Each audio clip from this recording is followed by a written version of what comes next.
Луѓето во овие тешки времиња бараат излез од безпарицата. Во борбата за екзистенција бараат секаков начин да се збогатат и да си овозможат поубав живот. Деновиве во Кочани и Виница се среќаваат плакати на кои пишува: "Откупувам природна коса". Граѓаните за ова истакнуваат. Не сум у текстот тоа. Не сме запознаени со тоа ништо. Не знаеме како да тие работи и тоа. Не сум чул, не може да кажа. Слушнала сум, ама не сум многу заинтересирана за такви работи.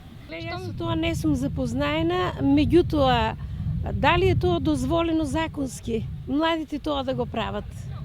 Ако не е дозволено законски, треба да се укине. Или да се има одредено место, например, простор дека е. Кој сака да си ја продава косата, нека си ја продаде косата. А зашто па на отворено место и на тоа е прикриен начин, на скриен начин да се откупува коса? Ја мислам дека тоа не е реално, не е исправно. А дали вие би ја продале своја? Природната коса се откупува за изработка на перики и надградба. Цената е во зависност од големината и квалитетот на косата и е доста висока. Во одредени фризерски дуќани таа достигнува цена од 200 до 500 евра.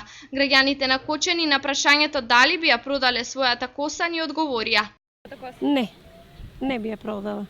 Зашто да ја продавам на некој си друг, па тај друг да оде да продава, да печали, не.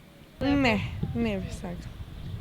Некои од граѓаните со забелешка дека не треба да биде дозволено откупувањето на коса. Откупот треба да го вршат специјализирани лиценцирани продавници. Сепак знаеме дека според законот се што не е забрането е дозволено.